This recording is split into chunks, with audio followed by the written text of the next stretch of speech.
여러분 안녕하십니까?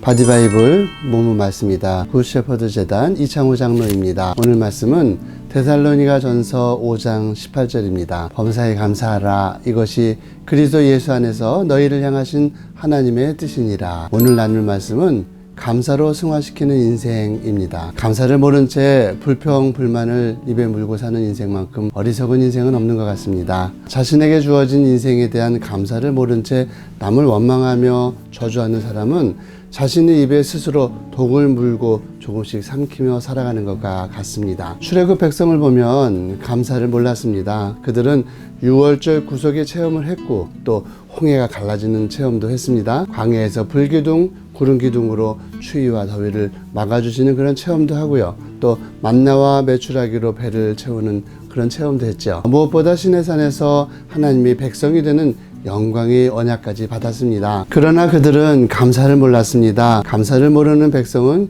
결국 자신의 입으로 쏟아낸 불평과 원망의 무덤 위에 스스로 장사되는 꼴이 되고 말았던 것입니다. 로마의 황제 줄리어스 시저의 이야기인데요. 시저가 큰 잔치를 베풀고는 신하들을 초청했습니다. 그런데 갑자기 날씨가 돌변합니다. 바람이 거세지고요. 하늘에서 먹구름이 끼더니 비가 억수처럼 쏟아져 내렸습니다. 그러자 신하들이 불평불만을 늘어놓기 시작했습니다. 이렇게 되니까 시저 황제도 하늘이 원망스러웠습니다. 그래서 궁수들을 불러들이고는 하늘을 향해서 화살을 쏘라고 명령을 내렸습니다. 수많은 화살들을 하늘로 쏘아 올렸습니다.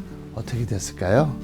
하늘로 날아갔던 화살들이 다시 땅으로 쏟아져 내렸습니다. 잔치에 참석한 모든 사람들이 화살을 맞아 죽거나 부상을 당하고 말았습니다. 현대의 아이러니가 뭐냐 하면 옛날보다 문화와 문명, 오락과 편리가 훨씬 더 발전했는데 삶의 만족도는 훨씬 더 떨어졌다는 것입니다. 스트레스를 많이 받고 불평과 불만, 원망과 탄식의 소리가 더 거세졌다는 것입니다. 그 결과 더 큰 저주와 불행이 되어서 내 삶에 고스란히 돌아오게 되는 것입니다. 불평과 불만 같은 부정적인 사고는 부정적인 에너지를 만들어냅니다. 우리의 삶에서 감사가 사라지고 또 그 자리에 원망과 짜증이 가득 차지면 그 원망과 짜증은 또 다른 그런 부정적인 감정들을 생산해내고 그 생산된 부정적인 에너지로 또 다른 누군가를 원망하고 저주하면서 자신과 자신의 주변 전부를 무덤으로 만들게 되는 것입니다. 영국의 주석가인 매튜 헨리는 말하기를 감사는 플러스와 같아서 모든 것에 감사하면 하나님의 축복이 플러스로 더해지게 된다. 반대로 원망과 불평을 계속하면 그 삶은 마이너스의 삶이 되어서 있는 것까지 빼앗기고 없어지게 된다라고 했습니다. W 브레이크라고 하는 사람은 감사할 줄 아는 사람은 풍성한 수확이 뒤따른다.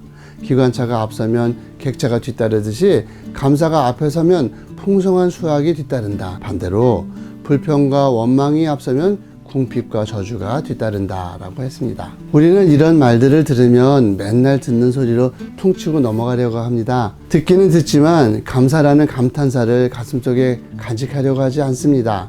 감사란 입으로 내뱉는 언어가 아닙니다. 가슴속에 뭉쳐져 있는 감동입니다. 삶에 대한 경이로움의 고백이고요. 또 내게 베푸신 하나님의 은혜에 대한 뜨거운 감동입니다. 이 뜨겁고 신비로운 감동을 가슴속에 품고 사는 인생은 달라질 수밖에 없습니다. 우리는 장로교의 창시자 요한 칼빈을 알고 있습니다. 요한 칼빈에 대해서 말이 많지만 그는 위대한 하나님의 사람이었고요. 또 자신의 약함과 한계를 감사로 극복해낸 신앙의 사람이었습니다. 칼빈이 27살 때 기독교 강요라는 그런 책을 써서 세상을 깜짝 놀라게 합니다.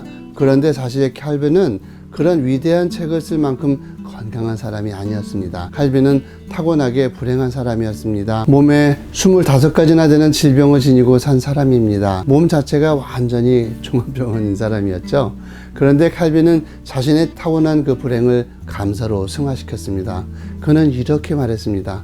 너무나 아파서 잠을 잘 수가 없었다. 잠이 안 오니 거의 모든 시간을 깨어 있었다. 깨어 있는 시간 동안 아픔을 없애달라고 기도할 수밖에 없었다. 기도를 하다 보니 영감이 떠올랐고 영감이 떠오르니 영성의 책을 쓸 수밖에 없었다. 돌아보니 내 몸의 아픔이 곧 나의 감사의 이유가 되었다. 칼빈의 고백이 보여주는 것이 무엇인가요? 자신의 인생을 만들어낸 근원 동력이 감사라는 것입니다. 환경이 어떻고 세상이 어떻고의 문제가 아니라 감사할 수 있느냐, 감사할 수 없느냐의 그 성숙한 차별성이 그의 인생을 만들어내는 동력이라는 것입니다.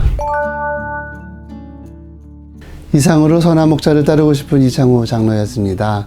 오늘 하루 꼬인 환경과 무거운 삶의 무게를 감사로 승화시켜 보시기 바랍니다.